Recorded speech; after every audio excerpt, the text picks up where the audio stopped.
Magandang araw sa ating lahat at ang paksa na tatalakayin ko ay the Internet and the Transformation of Time, Space, and Being. O kung paano ang Internet, sa pamamagitan ng Internet at ang devotion natin sa social media platforms ay nagtransforma o nabago ang ating pananaw tungkol sa panahon ng konsepto ng kasaysayan, ng lipunan at ng modernidad o pagkataong Filipino. Ngayon, ang una kong tanong sa inyo ay bumuti ba kayo bilang mga tao dahil sa internet use nyo or dahil kayo ay tumatangkilik at kung paniniwalaan natin ang data ay ang Filipinos ang #1 Facebook users in the world, devoting 4 hours of our lives every day para sa Facebook. So bumuti ba ang inyong buhay dahil sa pagka-come into access nyo sa internet at sa social media? Hindi naman masyado, di ba? Pero bakit kayo nagde-devote ng 4 hours, no? Kalahati na ng oras ng ideal na oras ng tulog nyo na mas mapabuti kung kayo nag-aral, nagsimba regularly, araw-araw ng 4 hours, nagdasal, o sumama sa iba't ibang youth groups or organization. So mahirap siyang i-qualify, di ba? Itong ganitong klaseng pagbuti ng ating mga kalidad ng buhay. Pero just the same, ay tumatangkilik pa rin tayo, tatangkilik pa rin tayo ng internet at ng social media platforms. Hindi naman pagkatapos ng lecture na ito, ng presentation na ito, ay isasarado natin ang mga Facebook at hindi natin mag-exist sa virtual space na ito. Ang outline ng aking presentation ay yung privatization of technologies ng mga information. Kung paano from something so huge ay naging smartphone na siya. Pangalawa, yung rise of the internet and social media. Pangatlo, effects on time and space, and then effects on being, yung pagkatao natin. At yung panghuli ay what is to be done kung tayo ay magsusubscribe pa rin sa mga platforms na ito at tatangkilikin pa rin natin itong mga platforms na ito kahit na sinasabi nga, binebenta ni Zuckerberg ang ating mga data, ang ating mga information, ang ating mga nilike sa kung sino man willing bumili nito mga data na ito. Pero bakit natin itutuloy pa rin itong preoccupation natin or even love for Facebook and other social media platforms, no? So, gusto kong simulan ito sa klase ng isang nangyayari ngayon na parang horizontal integration of the world via yung social media and internet technologies, no, primarily. At yung papel din kung bakit nahuhuli yung educational system natin. So, meron akong video na papakita dito.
what does this all mean? No? Yung idea na a lot of technological shifts are happening around the world, and this is a 2015 video, no?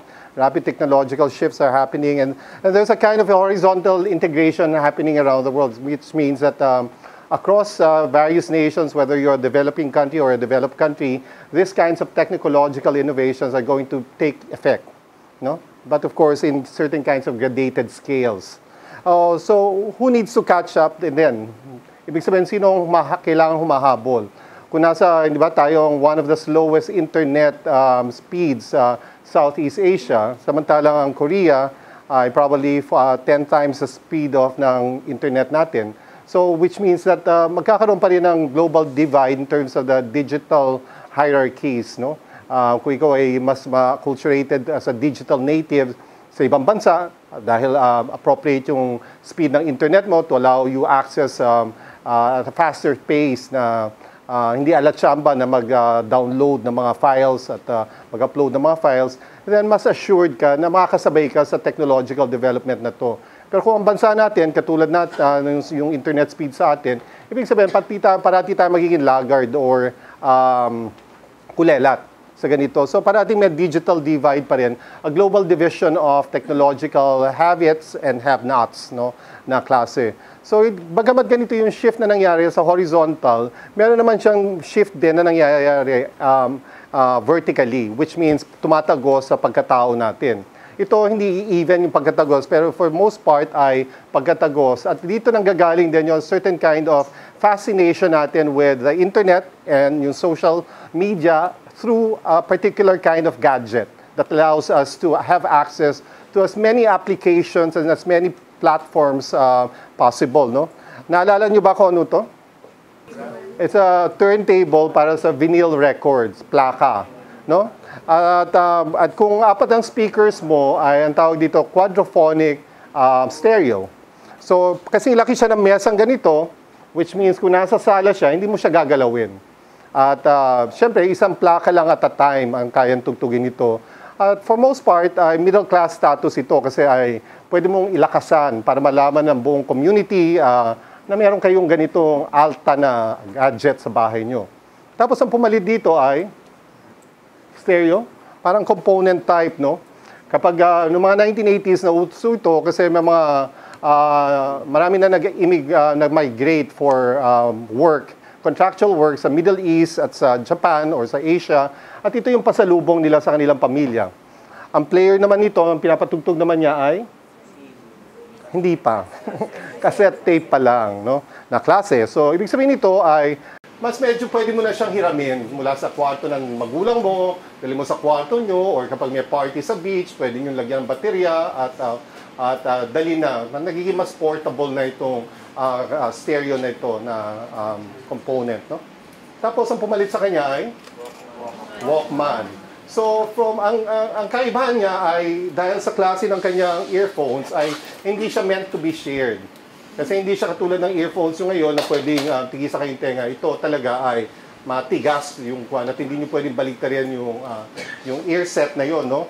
At it is meant also to play cassette tape at a time. So kung gusto niyo hindi kayo marungaw dahil 13 hours ang biyahe nyo, magdala kayo ng 5 cassette tapes, no? Para hindi kayo ma-board sa chip na ito. And then it is very portable. Kasya na siya sa bag nyo. Kasya na siya sa dalhin sa iba't ibang activities nyo na meron kayo. Ang pumalit sa kanya ay CD player muna. Pagtapos ang pumalit sa kanya ay MP3 player. Ibig sabihin nito, parang USB na lang siya na isaksak nyo at magpe-play siya. So ibig sabihin, palit ng palit yung gadgets na to, at from something social, ay bigla siya naging very individual ang access natin sa technology na ito. Gets ya? Tapos, ay pumasok nga pa ang cellphone. Ibig sabihin, hindi na lang siya player para sa klase ng music na na-download nyo, pero marami na siyang bagay. Kung isipin natin, ano yung mga appliances dati na standalone appliances na individual items na ngayon kinompress sa isang smartphone. Ha? Yung radio, pwede na kayo makinig. Dati may radyo na malapalakihan or kahit sa stereo player ay malalaki. Dictionary, so hindi nyo na kailangan dalhin ng thesaurus or dictionary makakapal, ay nandito na siya. Ano pa? Ha? TV, pwede na, alarm clock, no? Pwede nyo pang isync ang inyong planner. Hindi nyo kailangan talagang bumili naman ng, at kumonsumo ng sandamakmak na Starbucks coffee para lang magka-planner na ito. Pwede naman nyo siya dyan ilagay. At mas efficient siya, pwede nyo pa rin iset ng alarm. Ano pa? Flashlight, kapag nasa sinihan kayo, nag-brown out sa inyo. Ano pa? Ha? Calendars, para sa mga planner schedules nyo, so hindi nyo na kailangan ng ganun. So, ibig sabihin na-compress niya. Yung telepono na dati ay standalone or naka-fix sa isang lugar bago siya naging portable na pwede kayo may maglakad-lakad. Ngayon ay nasa phone nyo na lahat ito. So, maraming nangyari at lahat ng maraming individualized technologies ang pumasok sa iPhone or sa smartphone na klase. So, ano yung mga changes na nangyari sa pamamagitan ng rapid changes ito in the last 40 or 30 years na nangyari? Una, from physical immobility to mobility. Ibig sabihin, dati kapag sumagot kayo ng telepono, lumalapit kayo kung nasan yung telepono.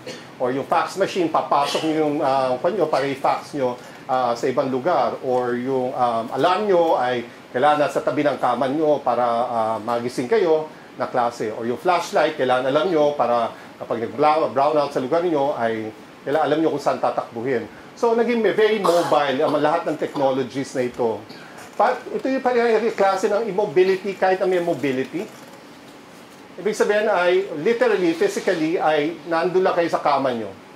At nagpapatugtog, nakikinig, at nagda-download, at nagsusurf, at nanonood ng kung ano pa mga Netflix, at kung ano pa mga... So, very mobile din ang access natin. Kahit na nag-aalaw siya na maging accessible dapat. So, maybe, it's also the quality of our internet speed. Na pag sumakay kayo ng jeep, hindi nyo mapapanood yung gusto nyo panoorin sa TV. And then from social to individual access, dati yung mga stereo component meant to be heard by the family. So kahit hindi kayo fan ng mga plaka na pinapakinggan ng inyong mga magulang, Nat King Cole at kung sino pa mga oldies na sa inyo ay pampatulog, ay napapakinggan nyo. At nagkakaroon kayo ng bonding pala, dahil flash forward 25 years after, maiisip nyo to bilang songs na nagre-remind sa inyo of home, no? Pero ngayon ay individual access na mula sa isang tao ay kahit naman ang isang phone pwede mag-serve sa isang buong family, di ba? Pero lahat kayo sa pamilya may smartphones, no? So ibig sabihin kahit na pwede siyang mag-service sa marami ay ginagamit pa rin natin siya na pang individual use, no? Towards portability, paliit ng paliit or pasiksik ng pasiksik sa isang gadget para palaki ng palaki yung storage to something very transportable, no? Ibig sabihin ay madadala niyo to kung saan man kayo pumunta. Hindi na kailangan nito ng passport or hindi kailangan ng clearance sa customs para madala niyo, mabitbit niyo siya sa ibang bahagi ng mundo, ng bansa. But it's also towards something of a middle class aspiration, which means that tanungin ko sa iyo, anong latest na iPhone model? Paano niyo alam? Ang iPhone hindi nag-advertise. Paano niyo nalaman yon? Social media, word of mouth, or inget factor na natanaw nyo sa friends nyo or na klase. So, it's something more middle class. At alam nyo na chungeps ang cellphone nyo dahil may mas maganda talaga. Mas state-of-the-art na cellphone. Pero itong state-of-the-art na ito, parati siyang in a flux. Pag binili nyo siya, alam nyo maluluma na ito. Pag nagkaroon na labas ng iPhone 10, alam nyo in 1 or 2 years time, magkakaroon ng iPhone 11 or iPhone something. 2000, etc. So it's very aspirational. So kahit hindi nyo ma-afford yan ngayon, nakapark sa utak nyo na ito dapat ang cellphone of your choice, computer of your choice, gadget of your choice, etc. etc. And then, but it's also a multimedia interface. Nabobore kayo dito, pwede kayo mag-post sa Facebook nyo at lalabas yun. Or kuha na nyo ng picture, mag-selfie kayo dito at may reaction shot kayo habang nakikinig kayo ng lecture nito. At or kuha na nyo ng picture, i-upload nyo sa social media or para hindi halata ay schedule nyo yung pag-repost after this lecture yung ganung klase. At ang comprehension natin dito hindi katulad ng pagbabasa ng libro o ng dyaryo from beginning, middle, end. Pag nung pinabasa sa atin ng Noli, walang lumundag sa conclusion, di ba? So lahat tayo nagsimula sa chapter 1 hanggang ma-realize natin yung final chapter ng Noli or Phili. Pero dito, pag gumamit tayo ng online, hypertext, ibig sabihin, kung saan ka papadparin, magkakaroon ka ng worlding o pag-unawa sa experience mo. Kunyari ay may Facebook, nakakita kayo ng post na ganito tungkol sa mga cats, mga kittens na klase na nakakatuwa. So, papasok kayo sa iba pang magsa-search kayo sa Facebook, ano pa ba yung mga kitten pictures or laughing kids or infants na klase. Tapos papasok kayo dito ngayon, makita kayo ang news item sa YouTube na comment na nagsasuggest ng particular link, pupunta kayo doon. Tapos may link sa dyaryo, may link sa online dyaryo, etc. Ibig sabihin, wala siyang linearity, parang nagsasurf kayo. Walang singular direction towards your comprehension of this world or this experience or this moment. Kung saan kayo pumasok, eventually makakabuo kayo ng sarili nyo narrative kung bakit siya naging meaningful o hindi naging meaningful sa inyo. There's also the personalization. So, kahit na pare-pareho tayo ng phones, ay iba-iba ang ating photos doon. Iba-iba yung screensavers natin, iba-iba yung music for particular kind of chore ba natin, iba yung hated natin na mag-text sa atin o tatawag sa atin na hindi natin ma-resist pero ilalagay natin sa ibang klaseng music. So, very personalized. So personalized na kahit naman nanakaw ito, ay feeling violated tayo. Kahit easily ay pwede nyo siyang palitan. Lahat ng data nyo naka-interface sa computers, di ba? So, ibig sabihin, pag nanakaw ito at may pera naman kayo, ay pwede nyo palitan. Pag wala kayong pera, yun yung isang bagay na parang violation ng inyong property. But may individual burden pa rin. Ibig sabihin ay kanya-kanyang pagagapay. Kanya, tatanong ko sa inyo, ilan sa inyo ang may smartphones? Taas ng kamay. Phones na lang. Period. Ilan sa inyo may smartphones? Ilan sa inyo may prepaid load? Ilan sa inyo may postpaid load? Ilan sa inyo may data? So, ibig sabihin ay kanya-kanya yun. Hindi siya even. Binigyan lang kayo, ni-require lang ng middle class society natin, ng klase ng governance sa atin ng mga businesses na lahat tayo may phones. Pero yung klase ng capacity ng phone na ito, nadidetermine kung ano yung personalized na investment natin dito. So, nag-gets nyo? So, kanya-kanyang burden ito. At marami, ilan siguro sa inyo, magmi-miss ng lunch or maglalakad na lang para may load or something dito. And then emphasis on individuality and individualism. Ibig sabihin ito ay kahit na nakakapag-post kayo ng selfie, hindi pare-pareho ang selfies nyo. Kahit na alam nyo naman yung standard dyan, di ba? Ang selfie dapat naka-tilt ng konti yung mukha, o dapat may lighting na hindi parang McDonald's lighting o ID picture nyo dyan sa ID pictures nyo. Kailangan ay may konting drama para mas maraming mag-like. So, ibig sabihin ito, ang ine-emphasize niya talaga individualism. Kahit na may guide siya, ay perform natin dito individually para nga makaharness the most number of likes. No? Ito yung data ng statistics ng 2015. Ang population ng 2015 ay 101 million Filipinos, 49% living in urbanized areas. Ang internet penetration natin mababa pa, 44%. Ibig sabihin, less than half of Filipinos ay may access sa internet or 44.2 million. Ang active sa social media, mas mababa, 42 million. At sabi nga dito, sa 42 million ito, or 24% of the may access sa internet, ay lahat may Facebook accounts. So, yun yung commonality niya. Ang mobile connection natin ay mas malaki pa sa population ng bansa natin. Kaya dito lang yung fenomeno na isang tao, dalawa-dalawa o tatlo-tatlong cellphones para hindi matalo sa kung saan may signal, no? Active social media users na mobile using your cell phones ay 36 million Filipinos. Ang internet really started off as a kind of technology used by the military. Lahat ng technologies that became everyday social technologies katulad ng canned goods, yung preservation of food. Ginamit muna sa giyera, yung wristwatches para mag-synchronize ng war sa trenches para sabay-sabay tayo makalusob at magulat yung kaaway. So, ginawa mas portable at natatanaw mo sa kamay mo imbis na nakatago sa pocket mo itong watch na ito. So, ibig sabihin, nagsimula yun bilang isang military technology at eventually ay na-harness for commercial purposes.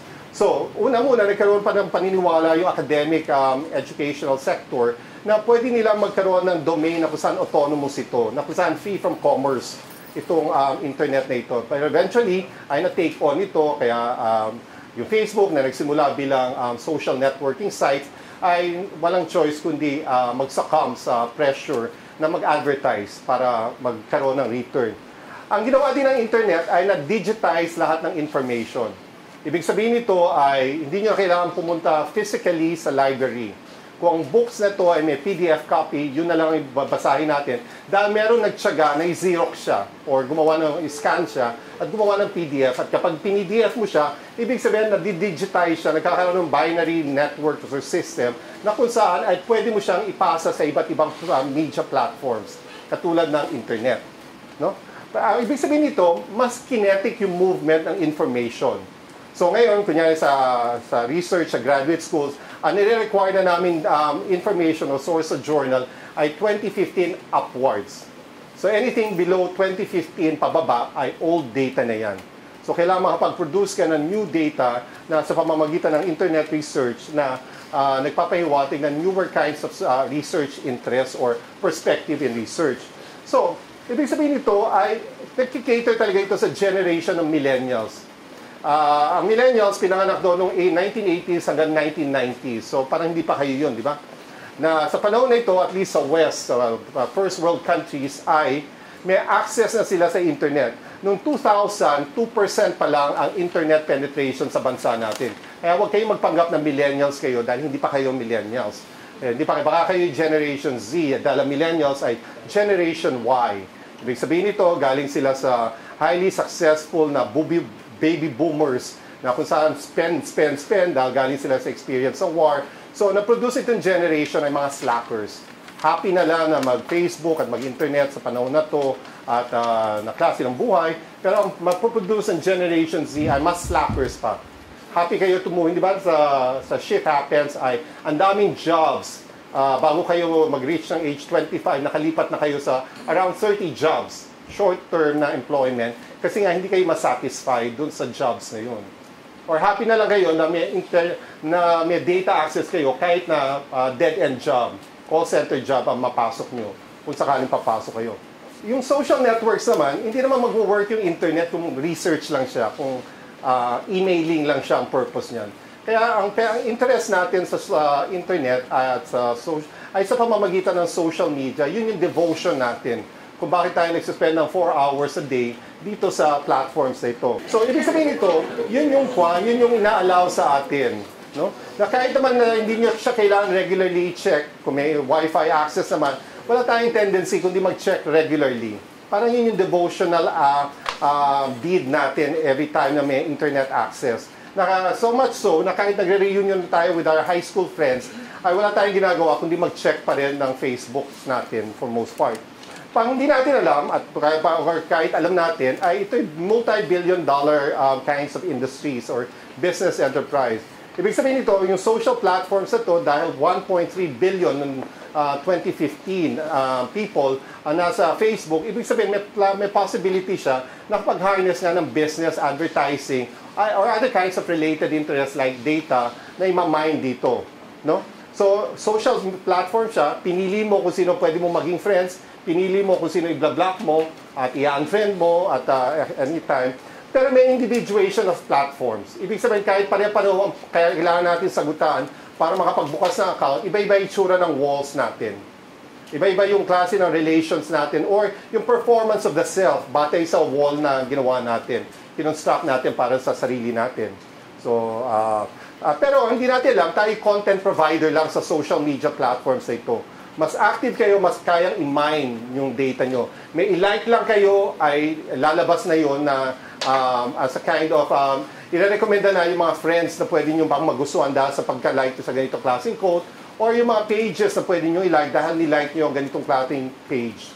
Pag nag-search kayo ng housing, halimbawa, o restaurant sa Google, mamaya naka-interface na siya na i-recommenda niya na itong mga housing na ito sa ganitong klaseng area sa inyong Facebook account. So, naka-interface din siya. So, kung content media provider tayo, saka dami ng likes natin, comments natin, therefore, kaya siyang i-mine for data. Kunyari, hanapin natin ang magiging issues or concerns ng mga taga-FEU sa papasok na 2018-2019 academic year. So, ang kailangan lang gawin ng Facebook ay i-allow lang na i-mine yung data ng lahat ng FEU students at tingnan ang keywords, no? Di ba, mayroong isang app na kung ilang beses papasok yung words na ito, mas malaki yung magiging projection niya dito sa flat screen na ito. So, ganun din ang kaya niyang gawin sa inyo. So, itong mga keywords na ito, kayang i-mine. So, kung ang concerns nyo ay tuition fee halimbawa, or gender issues, lalabas yun. At kung ako may services na kayang i-provide dito, kung ako'y loan shark, pwede ako magtayo ng franchise dito sa harap ng FEU para mag-cater sa ganung klaseng business. Kung kailangan dito mas maraming Wi-Fi access dahil mahina yung Wi-Fi sa campus, then didirect ako sa pag-allow ng data na yon na mag-allow ng anong klaseng cafe, internet cafe, ang best suit mag-fit sa needs ng FEU students. Gets it? So, ibig sabihin, lahat yun nabibilin data. So, what happens now is that ang net effect nito, may privileging ka ng virtual versus the real world. Ibig sabihin, mas gusto natin yung virtual world kaysa sa real world. Pag sinabihan ka ngayon, halimbawa, ATM, sasabihan ka ngayon, namatay yung tatay ko, or kung sino man, na malapit sa inyo. Halimbawa, hindi kayo makakapag-react kagad. Pero kapag at your own time, ay pinili nyo na mag-grieve, dahil in-induce ito ng isang Facebook post, then pwede kayong mag-react. Pwede nyo ilagyan ng heart, pwede nyo thumbs up, etc. na klase. In other words, kahit pag-break up or manligaw, ginagawa na rin sa social media. Kasi nga, hindi mo nakikita yung actual face, yung reaction. So, napoprotektahan ka bilang nanliligaw or nagpapaligaw, or mambabasted, or manlalaglag, or magmamakaawa sa pag-ibig. So, ibig sabihin nun ay merong nangyayari dito na privilege natin yung virtual versus the real world experience, no? Kasi yung real world, very assaulting yun. Very jarring. Samantalang virtual ay may kilig factor ka kahit naman wala ka dapat ikiligin.